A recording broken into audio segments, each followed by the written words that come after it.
بسم الله الرحمن الرحیم. د افغانستان او پاکستان ترمنځ اعلان شوی اوربند چې د اختر په مناسبت و کسان په ځلونو د پاکستان له لوري نقض شو، ولې همغه اوربند هم پای ته ورسېده. په عین وخت کې غربي رسنیو لکه فاینانشل ټایمز او نورو راپور ورکړی چې د دواړو هیوادونو ترمنځ اړیکې تر ټولو خراب او ترینګلي حالت ته رسېدلي او دا په یو تمام عیار جنګ باندې هم بدلېدلی شي.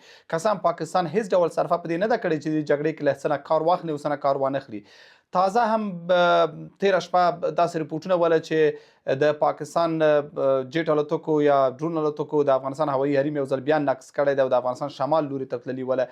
داسې وخت کې چې لا هم پر پاکستان باندې د هغوی د پخوانیو وارونو او د سلګونو ملکي وګړو د شهادت پور پاتې دی، ولې پاکستان د اوربند د ختمېدو سره به لا اوربند ته څو ساعته پاتې و چې ختم شي، دوی بیا د افغانستان هوایي حریم نقض کړ. تر دې دمخه هم ځینې هوانونه او راکټونه او توپونه په افغانستان په هغه سیمو باندې چې ډیورنډ کرښې ته څیرمه پرتې دي ورولي وله. په هر حال باندې د دغه اړیکو د ترینګلتیا نهایي نتیجه به څه واوسي؟ پاکستان د دغه جګړې د غزیدا دپاره اراده کړې ده. آیا کابل یا طالبان به یې د ځواب ووسي؟ خبره دا ده چې آیا یو سیاسي حل لاره په راتلونکي کې لیدلی شو؟ آیا څوک به د دې جوګه وي چې د دغه دواړو لوریو ترمنځ د خبرو اترو دپاره فرصت او زمینه برابره کړي؟ که د پاکستان اراده د هغه تعریف پر اساس راواخلو چې ګواکې دوی یو پروژه اخیستې او د یو دسیسې له مخې دا کار او کړنه کوي، نو بیا بعید او لرې برېښي چې څوک دې وتوانېږي د دوی دواړو ترمنځ د خبرو اترو دپاره زمینه برابره کړي. او که احیانا دا جګړه د هغسې جګړه وي چې دواړه لوري پکې ستومانه شوي وي او یا بالاخره دغه جګړه د پاکستان دپاره هم ګرانه پرېوځي، بیا دې تمه شته چې یو ځل بیا د خبرو اترو فرصت رامنځته شي. پاکستان به په څه قانع شي او د طالبانو دریځ به څه وي؟ د اوربند وروسته راتلونکې ورځې څه ډول ارزولی شو؟ سلام، وخت مو بخیر. د رڼا لید خپرونه زه میرویس سانکزی ته وړاندې کوم. دوه ډېر محترم میلمانه راسره په خپرونه کې ګډون لري. د پوهنتون استاد ښاغلی آصف مبلغ او د نړیوالو څېړنو د مرکز مشر ښاغلی ډاکټر حاطف مختار. دواړو ته ښه راغلاست وایم او د پیل پوښتنه له مختار صاحب نه کوم. مختار صاحب، اوربند پای ته ورسېده، راتلونکي ورځو کې د څه د پېښېدو احتمال زیات ده؟ خبرې اترې او که اوږده جګړه؟ سلام ستانیزی صاحب، تاسو ته محترم آصف مبلغ ته او د افغانستان درون او عزیز ملت ته. زما باور دا دی چې دا به ډېر یو ساده پوښتنه وي چې موږ د ده تمه ولرو چې پاکستان د جګړه درولي وي، او تر ده لوی ساده فکر به دا وي چې دا ووایو چې د پاکستان ستراتیژي د افغانستان په هکله تغییر موندلی. جنگ په خپل ځای دی او د پاکستان پالیسی ستراتیژي د افغانستان په هکله تغییر نه ده موندلی، نه د ورانولو هغه ستراتیژي تغییر موندلی، او نه هغه پروژه چې پاکستان د امریکایانو سره یو ځای اخیستی تر څو یو سناریو ایجاد کړي او افغانستان ته داخلي جنگونه ویسي، پراکسي جګړې ویسي او بالاخره یو ځل بیا افغانان په څو برخو وویشي چې دوی یو بل سره ووهي. دا تغییر نه ده راغلی. پاکستان په خپل تکتیک کې تغییر که څو ورځو لپاره راوړي، هغه هم دا دی چې په نړیوال سټیج کې غواړي افغانان نور هم بدنام کړي، د طالبانو نظام نور هم انزوا خواته وویسي او خپل هغه اهداف چې په نړیوال سټیج کې دغه مطرح کړي چې ګواکې پاکستان لپاره افغانستان تهدید دی، چې افغانستان نه د پاکستان لپاره تهدید دی او نه د پاکستان لپاره تهدید وو. افغانان غواړي چې د یو ناپیعلی، متوازن، بیطرف او ستراتیژیک سیاست په نتیجه کې خپل جغرافیه وژغوري. په دې لحاظ د اوسنی کوم موقف چې د پاکستان دی، همدا پرون د دوی یو مسئول شخص اعلان وکړل چې موږ په افغانستان کې نظام تغییرو، رژیم تغییرو. یعنی په افغانستان کې رژیم تغییرول د پاکستان دنده دی، د پاکستان مسئولیت دی، د پاکستان وظیفه دی. آیا کابل ویلی چې موږ غواړو چې اسلام آباد کې رژیم تغییر کړو؟ آیا کابل ویلی چې موږ غواړو د اسلام آباد بهرنی سیاست زموږ تر اثر لاندې وي؟ آیا کابل ویلي چې موږ غواړو پاکستان په څو برخو وویشو؟ د کابل د اوسنی حکومت یا واکداران موقف هم دا نه دی. موقف دا دی چې افغانستان د نړیوال انزوا نه ووځي او په نړیوال سټیج کې د پاکستان مخه ونیسي چې افغانستان د پاکستان لپاره تهدید نه دی، بلکې د هیڅ چا لپاره تهدید نه دی. موږ نه دی نو خلاصه دا لپاره چې تهدید یو. پاکستان د یو ستراتیژیک برخورد پر اساس باندې دغه بریدونو ته دوام ورکوي. فکر کوم په ستراتیژیک لحاظ پاکستان غواړي چې په نړیوال سټیج کې ځان ته اول حامیان پیدا کړي او بیا د افغانستان نظام نور هم بدنام کړي. د په څنګ کې خپل استخباراتي او نیابتي جګړو ته په افغانستان کې نور هم وده ورکړي او دغه وړو جګړه یو غټ سناریو ته داخل شي. په دې نتیجه کې دوی د امریکا نه غوښتنه وکړي چې افغانستان د دوی د بقا لپاره یو تهدید دی. خو زه فکر کوم امریکایان تر یو حده د امریکا مشرانو کې دا موضوع مطرح دی چې پاکستان یو ځل بیا غواړي چې نړۍ سره دوکه وکړي او د په نتیجه کې غواړي افغانستان انزوا ته ویسي. زما باور دا دی چې افغان خلک د افغانستان ملت به د خپلو ارزښتونو، باورونو، اعتقادونو، ځمکنۍ بشپړتیا، سیاسي تاریخ او سیاسي هویت نه به دفاع وکړي. دا ځل به پاکستان ته د اجازه ورنکړي چې د افغانستان په امورو کې داخلي جنگونو ته وده ورکړي. بس حتما راگرزو دکتر صاحب تاسو. آقای مبلغ، تنش‌های جاری میان افغانستان و پاکستان طوری که رسانه‌های غربی بیشتر روش تمرکز کرده، اونا گفتن که تنش‌ها به حد اکثرش خواهد رسید و رسیده است. فکر میکنه این تنش‌ها لاین حل است؟ بسم الله الرحمن الرحیم. من هم خدمت شما، خدمت دکتر سید مختار و همینطور بیننده‌های محترم شما عرض سلام و ارادت و احترام دارم. ببینید، متاسفانه وضعیتی را که ما فعلا در منطقه و به تبع او در افغانستان شاهد هستیم بسیار بسیار یک وضعیت حساس هست. سناریوهای بسیار متعددی از طریق قدرت‌های بیرون از منطقه در حال طرح شدن هست و با تأسف باید عرض بکنم که دولت نظامی پاکستان متاسفانه در راستای رفتارهای غیر دوستانه که ما در سابق هم از آنها شاهد بودیم در طول 50 سال اخیر، امروز هم متاسفانه شاهد رفتارهای خصمانه هستیم که در پشت پرده پروگرام‌های بسیار بسیار وحشتناکی برای تمامیت ارضی افغانستان، برای سلامت افغانستان و برای جغرافیای افغانستان وجود داره. شما بعضی از مؤسسات مطالعاتی را وقتی که مراجعه میکنید به مقالاتی که در آنها نشر شده، پرده از یک سناریوی بسیار خطرناک برمیداره و او همی هست که پاکستانی‌ها در پی یک فروپاشی مطلق در افغانستان هستند و این هم با چراغ سبز قدرت‌های بیرون از منطقه انجام می‌پذیرد. مفهوم این مسئله این هست که پاکستانی‌ها برخلاف آنچه که دی تصور می‌کنند و امروز با پاکستانی‌ها رفت آمدهایی دارند، برخلاف اینکه آنها تصور می‌کنند که پاکستان در پی جاگزین کردن نظم جدید در افغانستان هست و یا می‌خواهد که طالبان را از زعامت برداره و به جای او این مجموعه ها را دخیل بکنه.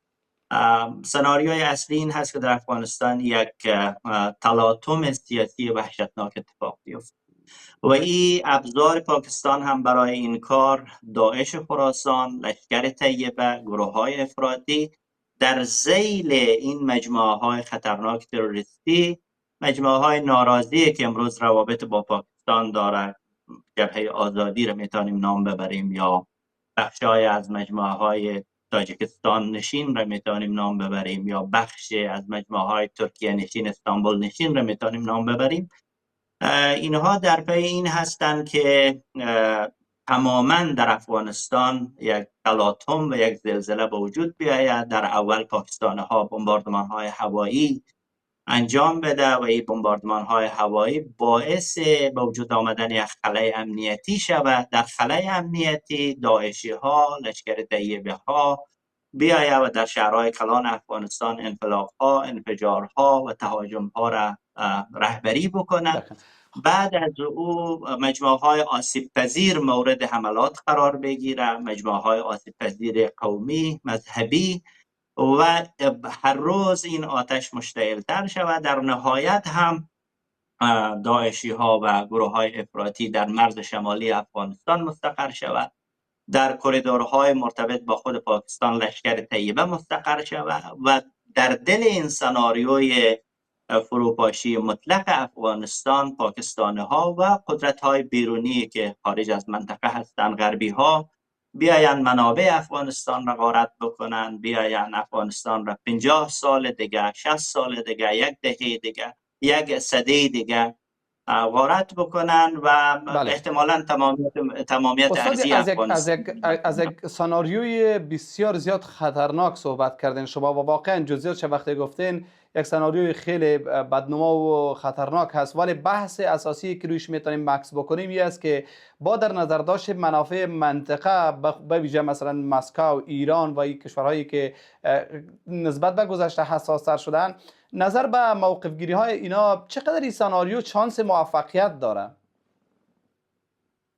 من فکر میکنم که در مقابل این سناریوی بیرونی که پاکستانی ها میخواهند مجریش باشه، یقینا کشورهای و قدرت های منطقه مقاومت خواهد کرد. امروز ایران دچار مشکلات هست که شما شاهد هستید، ولی در پیامی که رهبر فعلی ایران مخابره کردن، بحث افغانستان و پاکستان فوق العاده برای اونا مهم هست. چرا؟ چون بخش از مسئله امنیتی خودشان میبینن. وقتی مرزهای شرقی ایران از طریق افغانستان تهدید شود، یقینا آسیب پذیری‌های جدی خواهند داشت. بنابراین کشورهای مثل ایران، روسیه، چینایی ها نمیخواهند که این خلای امنیتی به وجود بیاید. من عرض کردم که ساکن کردن داعشی ها در مرزهای شمالی و شمال شرقی افغانستان به خاطر این هست که یک خفگی ژئوپلیتیکی برای روس ها و برای چینایی ها ایجاد بکنند و این سناریویی هست که متاسفانه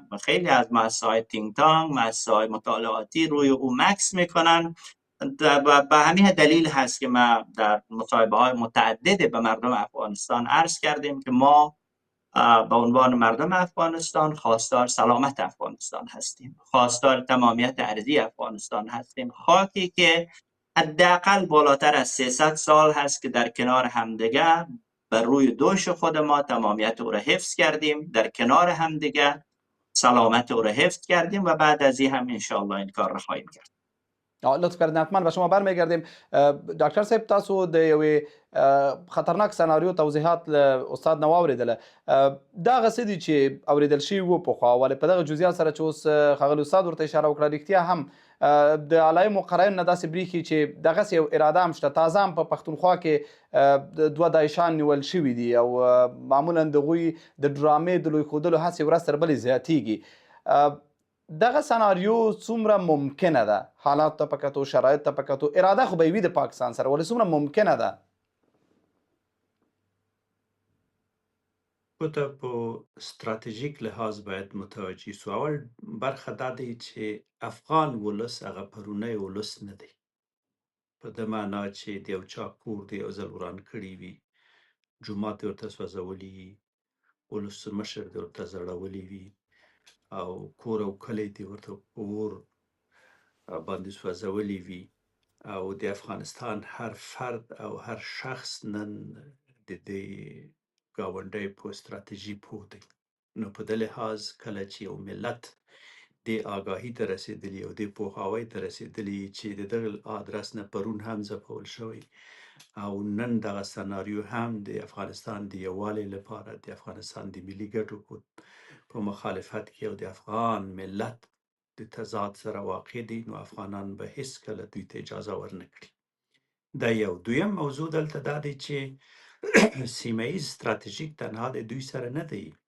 ګورئ هم دا اوس ادعا داسې دی چې پاکستان د بلوچستان له طریقې امریکانو ته خپل فضا ورکړی چې په سیستان باندې بمبار وکړي. خو ایران زموږ یو ګاونډی دی، په ستراتیژیک لحاظ موږ سره نږدې دی او طالبان د ضرورت لري چې په ستراتیژیک لحاظ د روسانو او د چینایانو او د ایرانیانو سره دلته یو مثلث، یو داسې مربع جوړ کړي چې د خپل ازادۍ، خپلواکۍ او د افغانستان ځمکنۍ بشپړتیا حفظ کړي.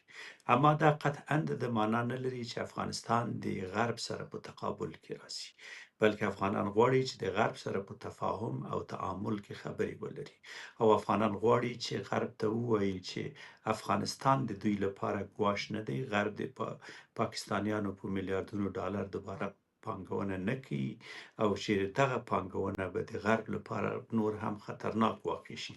که تاسو د افغانستان د 50 کلن تاریخ ته وګورئ، په هر سناریو کې چې پاکستان لاسو، هغه سناریو په افغانستان کې تر ټولو غټ د افغانانو په منځ کې د اختلاف اچولو او د هغه څه افغانستان چې د تاسو سیاسي هویت مطمئنه په کړی تضاد یاست راوړي. ډاکټر صاحب، تاسو په ډېر افغان ولس به اجازه ورنکړي او د دې مخه به ونیول شي. راځئ لږ مشخص وغږیږو چې کوم موارد، کومې مؤلفې دي چې تاسې پې باور لرئ چې د پاکستان د هغه بدو سناریوګانو چې معمولا متاسفانه په تاریخي لحاظ په دې معاصر تاریخ کې وخت ناوخت زمونږ د ناغېړۍ له وجې نتیجه ورکړې، دا ځل نتیجه نشي ورکولی. پاکستان د داعش انکشاف غواړي، پاکستان ډیورنډ کرښې سیمې ته ناامني غواړي، هلته ځینې ځایونه توپونه ولي او ونونه ولي چې سیمې تشې کړي. پاکستان یو امنیتي تشه رامنځته کوي.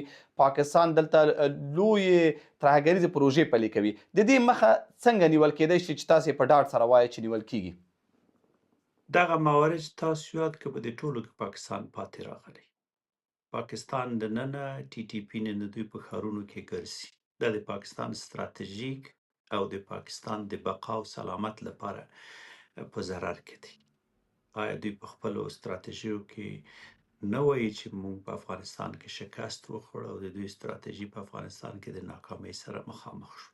دا مه هېروئ چې پاکستان تر موږ زیات آسیب پذیر دی. دا مه هېروئ چې پاکستان سره بلوچستان او پښتانه ورسره مشکل لري. دا مه هېروئ چې د پنجاب ریاست اکثریت خلک چې په بلوچستان کې دي او هم په پښتونخوا کې دي او هم په سند کې ام کیو ام دی نه مني. مفهوم یې څه دی چې پاکستان خپله دننه د یو ستر ستراتیژیک ماتې سره مخامخ دی، خپل آسیب پذیر دی. دا یو. دویم موضوع دلته دا دی، داعش چې دا یو افغاني پدیده نه دی. طالبان افغانانو، طالبان ځان ته رسالت درلود، طالبان داعیه درلود، طالبانو د پردیو د ښکېلاک پر ضد یې ځان ته داسې یو داعیه او دلیل درلود چې د هغه داعیه تر سیوري لاندې ملت ورسره ودرېد. داعش د افغانستان پدیده نه دی، افغاني نه دی. داعش په عراق او شام کې شکل وموندل او د پردیو استخباراتو تر شا د داعش سره یو ځای کار کوي. بنا دی یو افغاني پدیده نه دی، د افغانستان په جغرافیه کې نشي څرخېدلی. دریم موضوع دلته دا دی چې کله تاسو د افغانستان د خلکو عمومي افکارو ته مراجعه وکړئ، سره له دې چې طالبانو سره ډېر مشکل لرو، د نجونو د ښوونځي په هکله نور سیاسي مسایل افغانستان باید له انزوا نه ووځي. لیکن کله چې ته په یو ملت باندې حمله کوي، په یو جغرافیه باندې حمله کوي، په کور یې حمله کوي، په کلی حمله کوي، په جومات یې حمله کوي، په هسپتال یې حمله کوي، ملت په خپله د قضایاو متن ته راځي او ملت بل هیڅ لاره نه لري پرته له دنه چې د خپل ځمکنۍ بشپړتیا نه دفاع وکړي. تاسو وګورئ پاکستان څو لکه انسانان یې په زوره د افغانان ډیپورټ کړل، طالبان فشار راوړ، په افغانستان یې بمبار کړل. اما تاسو ولید چې دوی د ده توان هم نه لري چې یو لږ ځمکه په افغانستان کې ونیسي. پاتې شوه د بفر زون خبره. اجازه راکړئ په سیاسي لحاظ تاسو ته ووایم. اول خو د بفر زون ته چیرې جوړوي؟ د چا په جغرافیه کې جوړوي؟ افغانان خو د کرښه نه مني. دویم دا دی چې د بفر زون ته په 2000-3000 کیلومتره کې څنګه جوړولی سي؟ آیا ته کولی سي دومره امکانات ولري؟ او بل دا چې بفر زون د دواړو خو خلک نه مني، دلته کرښه شتون نه لري، دلته یو نړیوال کرښه شتون نه لري، دلته یو بارډر شتون نه لري، دلته یو فرضي کرښه ده. دا فرضي کرښه هر وخت د ماتېدلو توان دی. دا اوس هم پاکستان یو ستراتیژي دا دی چې افغانستان بدنام وشي او یو ضعیف دولت ولري، ځکه هغه خپل بقا په یو قوي دولت کې نه ګوري. بل افغانانو لپاره ضرورت دا دی، موږ په ستراتیژیک لحاظ پر طالبانو غږ کوو چې د افغانستان ټول کدرونه، سیاسي شخصیتونه، هغه چې د خپل خاورې او د خپل جغرافیه سره خیانت نه یې کړی، خپل افغانستان مني، ازبک، ترکمن، هزاره، ستر او عزیز او ګران قوم او پتمن قوم په افغانستان کې دا ټول د افغانستان بقا غواړي. دغه کوم تبعیض ته چې اوس دوی په غواړي چې څه کسان د ګوتو په شمېر پاکستان ته دعوت کړي، دوی غله نه وو، لنډغر نه دي، د افغانستان جغرافیه یې خرڅ نه کړل. دوی د روسانو سره هم قرارداد وکړل او خپل عزت او شرف یې په امریکایانو هم خرڅ کړل. خپل سلاح یې د روسانو پښو ته هم کېښود او خپل سر یې د امریکایو بوټونو ته هم کته کړل چې خپل خاوره اشغال کړي. افغان ولس به هیڅکله هغه لنډغر او ظالم او غدار خلکو ته وخت ور نه کړي چې د دوی جغرافیه او ځل بیا وسوځوي. موږ یقین لرو په ملي یووالي باندې. موږ اعتقاد او باور لرو چې افغانستان دی تاجکو، ازبکو، ترکمنو، هزارو، ایماقو، نورستانیو، پشیو، پښتنو او د ټولو قومونو مشترک کور دی او افغانستان د افغانانو سیاسي هویت دی. د دغه هویت پر ضد هر څوک، هر ډله چې هر چا سره معامله وکړي، مطمئن اوسئ چې هغه بله سرنوشت به د ډاکټر صاحب زه یو لنډه پوښتنه او د کوم بیا شاه به شجاع په استاد ته څیر وخت وي. ورکو بیا به تاسو هم راوګرځو استاد ته هم وخت ورکوي. یوه لنډه پوښتنه کوم د دې لنډ ځواب که راکړئ. اوس ښه کله چې دا سناریو توضیح شوه بیرته متقابلا د سناریو پر وړاندې هغه دفاعي دیوال چې دغه د سناریو بریا پر یو ناامیدۍ بدلولی سي هغه هم تاسو توضیح کړ. بیا ښایي دغه بریدونه، دغه جګړه، دغه څه چې اوس روان دي دا به تر کله رواني؟ د پاکستان تر ناامیدۍ یا د پاکستان تر هدف ته رسیدو؟ دا د پاکستان ضعف شي، دا د پاکستان توان نه ښیي. دا د پاکستان ضعف ښیي چې کابل بمباروي، ځکه چې اسلام آباد ناامن دی، ځکه چې پېښور ناامن دی، ځکه چې کوټه بلوچستان ناامن دی. دا د پاکستان په قوت او قدرت دلالت نه کوي. تاسو په ستراتیژیک لحاظ وګورئ، کله چې تاسو ټول نړیوال قوانین تر پښو لاندې دی، مفهوم یې دا دی چې تاسو په یو ضعیف نقطه کې قرار لرئ. نړیوالو سره هم دروغ ویلی، د خپلو خلکو سره هم دروغ ویلی، یو منتخب ولسمشر مو هم زنداني کړی. په ده معنی دا د پاکستان په قدرت دلالت نه کوي. دا افغانان دی باید په ده پوه شي چې کله چې تا پلازمینه وهي دا د ضعف حالت دی. دویم موضوع دا دی چې هیڅ یو افغان په دا ځل په نیابتي او استخباراتي جګړو په مقابل کې یا د دوی سره یو ځای نشي، او دویم دا دی چې د خپل جغرافیې او سیاسي هویت نه به دفاع وکړي. بله بیا راته پوښتنه پیدا شول. اوس تاسو ویل چې هېڅ افغان ښه اوس افغان بولئ یا نه بولئ، خو دغه د افغانستان په نوم باندې دا تاسو چې څه د څه تضمین وکړ چې هېڅ افغان به چمتو نشي چې نیابت وکړي دا ځلې. مګر عملا موږ ځینې علایم و قراین ګورو. پرون هم موږ یوه خپرونه درلوده، هلته هم دا بحث یاد شو چې حتی ځینې له مشهد او ایران نه راورغلي دي، هلته نظامي کمپونه ورکوي. زه به یو خبر وکړم. ایران د افغانانو سره په دې موضوع کې ولاړ دی، دا یو. دویم دا دی چې دغه نظامی کمپونه او اډې نور کار نه کوي. دریم دا دی چې دا اډې که په ستراتیژیک لحاظ دوی غواړي دا کار وکړي، افغانان هم بیا حق لري چې عین عمل بالمثل وکړي، او بیا دا د افغانانو حق دی. که عمل بالمثل کیږي چې موږ دا وایو چې په افغانستان کې ټي ټي پي شتون نه لري، هیڅ داسې ډله شتون نه لري چې هغه د پاکستان د بقا لپاره مضر وي، او که چیرې داسې ډلې شتون ولري نو بیا افغانان حق لري چې بالمقابل همداسې عمل وکړي. دویم موضوع دا دی چې دا خلک چې خپل ارزښتونه او باورونه خرڅوي، خپل وجدان خرڅوي، خپل ضمیر خرڅوي، دا د ګوتو په شمیر څو کسان د پیسو لپاره دا کار کوي، دا په ملت کې هیڅ ځای هم نه لري. او د افغانستان ملت په ده پوه دی چې دا جغرافیه پر ټولو افغانانو تعلق لري، او د ده ساتل د هر افغان انسانی، اسلامی، دینی، اخلاقی وجیبه و دنده دی. بله. ډیره مننه. آقای مبلغ، چیزی که دو تعریف متفاوت به وجود میاره، یک سناریوی بد را که شما توضیح دادین و سناریویی که احتمالاتش هم کم نیست، ولی در کنار از او یک سناریوی دیگه یا یک موضوع دیگه که خیلی برجسته است، او موضوع ضعف و دگرگونی و ورخطایی خود پاکستان است، از لحاظ بقای دائمیش، از لحاظ مشکلات امنیتی درون پاکستان. و تازه هم شما لیست دیدین که در لیستی که خیلی زیاد تهدید میشه او پاکستان در جایگاه اول قرار گرفته و بحث ناامنی پاکستان هم روز به روز شدت میگیره. بعضی ها سناریویی که پاکستان طرح کرده باشه رو کنار میگذارن، میگن این ضعف پاکستان و کوشش پاکستان به خاطر ترمیم ضعف‌هایشان و به خاطر انحراف اذهان از ضعف‌های درونی از اونا بعضی کارها را از جمله عملات بالای افغانستان ترتیب و تنظیم میکنه. پاکستانی که خود با خلای امنیتی رو برو است، میتونه خلای امنیتی رو در افغانستان به وجود بیاره؟ خب در راستای همدیگر هست. شما همون رقمی که فرمودید ببینید، پاکستان وقتی که تأسیس شد، زمانی که شبه قاره استقلال خودش را از بریتانیا گرفت، در 1 سال بعدش پاکستان تأسیس شد. شما میفهمید.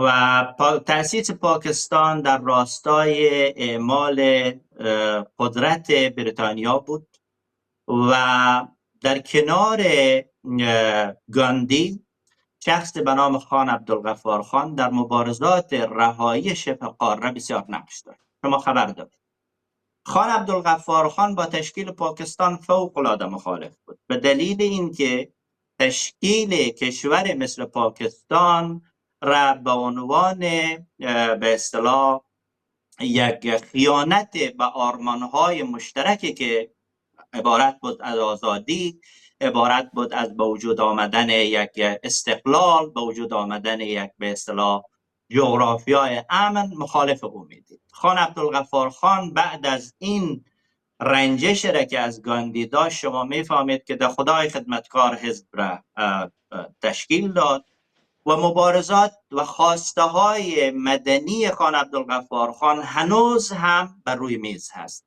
یعنی حکومتی که در پاکستان تشکیل شده با نواقص بسیار زیاد به وجود آمده و کتله های مختلفی که در پاکستان وجود داره تحت ظلم هستند و بودن.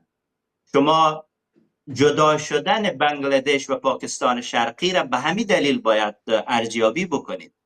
امروز هم خواسته های ملت خان عبدالغفار خان به جای نشده و بلوچ ها زیر ظلم هست، پشتون ها در پاکستان زیر ظلم هست و از حکومت به اصطلاح به شکل ناعادلانه حذف میشه. شما حزب انصاف را در نظر بگیرید، وقتی که به اصطلاح حزب به این کلانی رهبرش به شکل ناعادلانه به زندان افکنده میشه، باید جای علامت سوال طرح شود.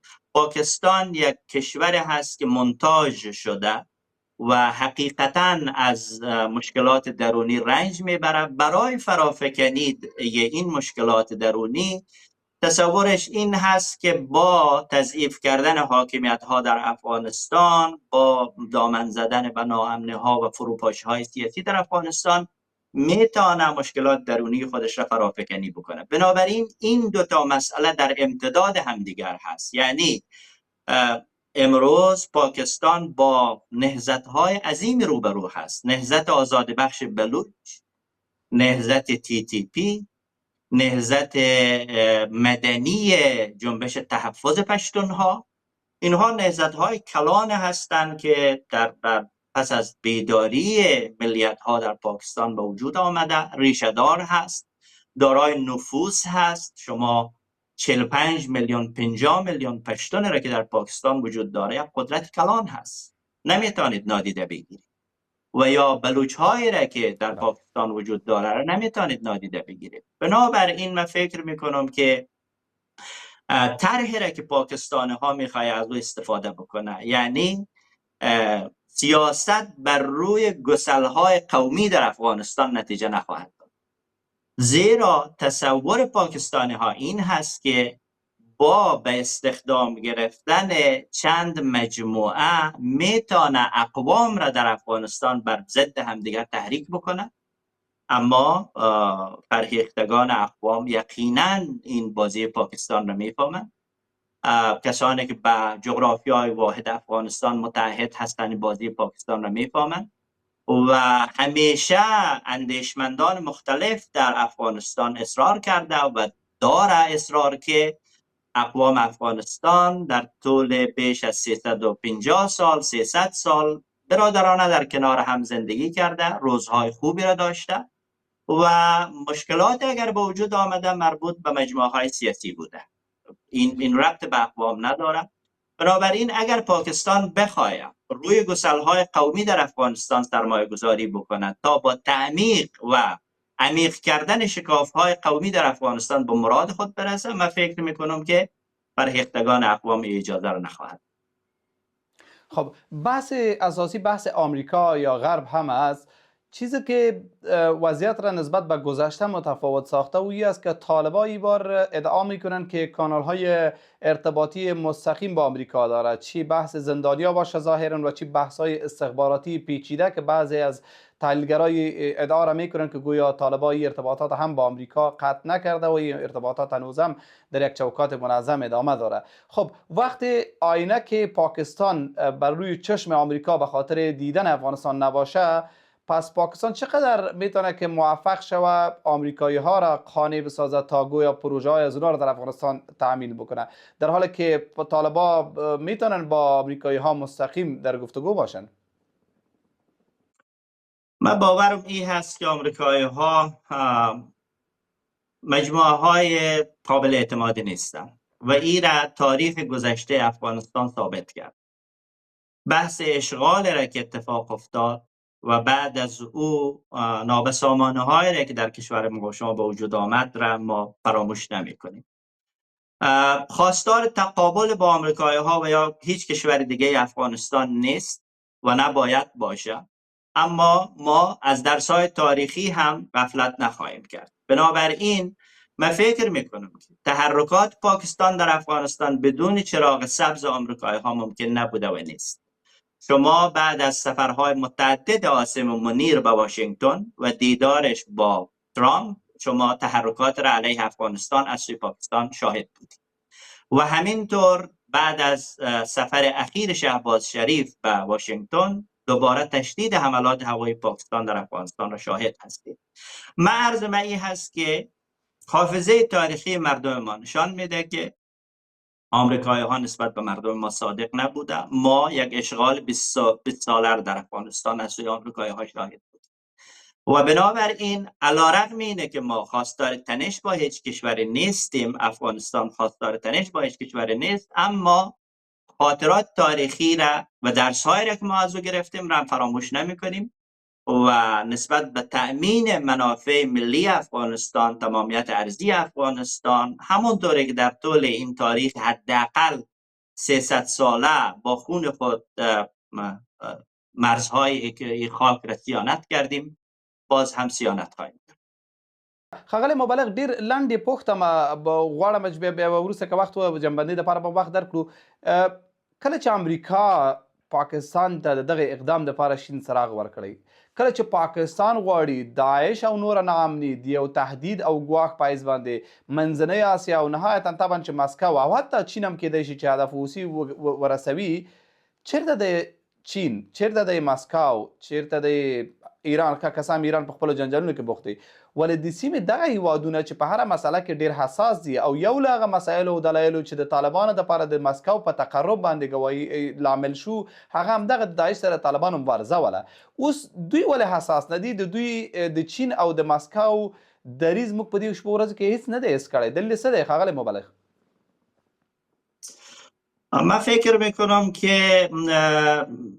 اینطور نباید فکر بکنیم که کشورهای مثل چین یا روسیه حساسیت نسبت به این موضوع ندارند، بلکه حساس هستند و جبهه‌ای که پاکستان باز کرده با چراغ سبز غربی ها یقیناً به یک دیوار محکم از یک ائتلاف منطقه‌ای برخواهد خورد. شما شک نکنید که در بحث پاکستان پای هندوستان کشیده خواهد شد. شما شک نکنید که در بحث پاکستان پای ایران کشیده خواهد شد. شما شک نداشته باشید که در بحث‌های استخباراتی کشورهای آسیای میانه، روسیه و چین‌های ها پایشان کشیده خواهد شد. بنابراین من فکر میکنم پاکستانی ها علیرغم اینکه امید بسته به این که با تکیه بر بازوهای امنیتی خودشان که داعش، لشکر طیبه و بعضی از مجموعه هایی که امروز در بیرون عکت مخالفت با طالبان را دارند، با اینه که به این امید بسته، من معتقد هستم که ره به جای نخواهند برد و مخصوصا پاکستان در داخل خودش آسیب پذیری های جدی داره. امروز کنترل بر بخش های زیاد از پاکستان برای ارتش پاکستان مشکل هست. شما چک پوینت های که توسط TTP، توسط لشکر آزاد بخش بلوچ در نقاط مختلف به پاکستان عیار میشه، اینها زنگ خطر هست برای پاکستان ها که اگر بیشتر از این بخواهد در این قضیه سماجت بکنه و مسیر خودش رو تغییر نده، از درون پاکستان قابلیت ایه که انقلاب بکنه رو داره. ډیره مننه ښاغلی مبلغ که وخت و بیا هم تاسو راګرځو لنډ فرصت او وخت تاسو درکوو ډاکټر صاحب چې لږ بحث بیرته راځو دغه بحث چې عیناً څه روان دي هغه دا دی چې پاکستان کیدی شي لکه تېره شپه هم چې دوی تیارې راغلې وې کیدی شي یو ځل بیا دغسې د بریدونو هوډ وکړي یا بریدونه وکړي یعنې دغه جګړه وغځوي څه وکړو باید پر وړاندې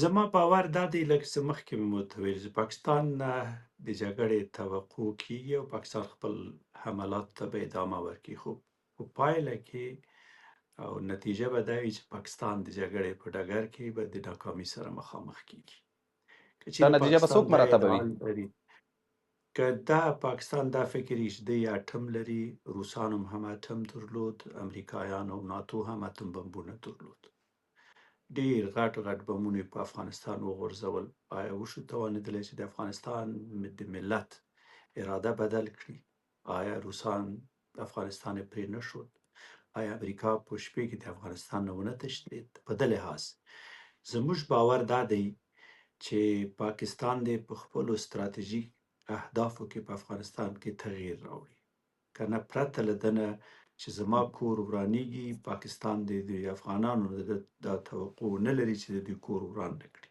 یو بل افغانستان یو ضعیف ملک نه دی افغانستان کله چې دلته یو ملت شتون لري د 50 کاله دا ملت د خپل د دفاع په هکله په جنګ باندې پیږي پاکستان دلته ما سره په څنګ کې پروت دی لاس او ګریوان ورسره یم د ده وهل بیا موږ ته ډېر آسان دی په ده لحاظ غوښتنه مو دا دی دا یو اساسي ټکی ته باید مراجعه وسي په نړیوال سټیج کې افغانستان د غرب سره په تقابل کې نه دی او موږ د خپلو ګاونډیانو سره سیاسي اخلاقي نظامي ستراتیژیک تړون دا زموږ حق دی دا زموږ انساني حق دی دویم موضوع چې دا بحث اخوا ته لاړ نسي چې موږ جګړه نه غواړو لیکن هیڅ پردی او ښکېلاګر ته به د دې اجازه ورنه کړو چې هغه خپل سیاسي ستراتیژیک اهداف په افغانستان کې تطبیق کړي افغانان دا ځلې تر ټولو زیات په ده پوه دی چې د پردیو ستراتیژیک اهداف په افغانستان کې څه دي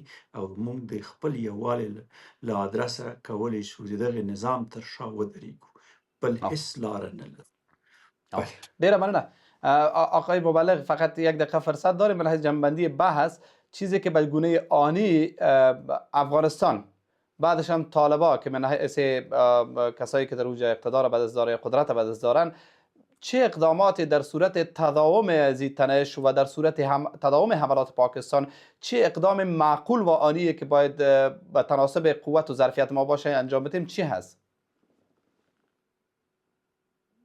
مراجعه به مردم افغانستان هست ما بارها از بد حملات پاکستان گفتیم که مردم افغانستان و حاکمیت فعلی باید مردم افغانستان رو به خیابان ها بکشانه و بیاید مردم افغانستان صدای خود را بکشه به همون شکلی که امروز در ایران مردم میآید و تا پاس از شب در خیابان ها میمانه مردم افغانستان باید به خیابان ها بیاید در شهرهای کلان و اعلام بکنه که مردم نسبت به حاکمیت افغانستان نسبت به تمامیت ارضی افغانستان نسبت به خاکشان که حکم ناموسشان داره حساس هستند و به کسی اجازه نمیدن که در پرتو بعضی از اختلافات اگر وجود داشته باشه بیاید و اینها به تمامیت ارضی افغانستان تعرض بکنه این را هیچ کسی در افغانستان نمیخواد مردم عامه افغانستان طالبان باید از ظرفیت مردم غافل نشود یک دوم لوی جرگه میتونه دایر بکنه برای شور کلان ملی برای ایجاد یک کمیته دفاعی ملی در افغانستان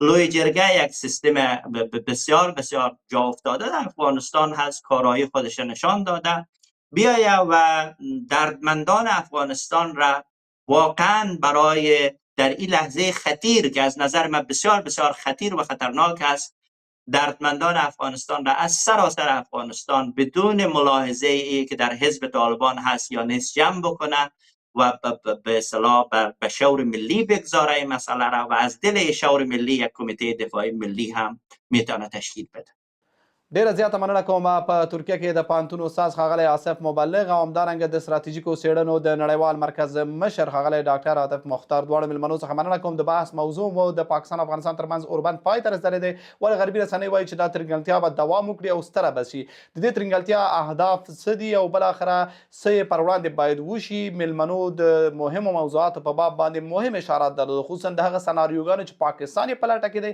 او د هغه څه چې د پاکستان دغه سناریوګانې ناکامولی شي. تر بیا هم پاک الله عمل.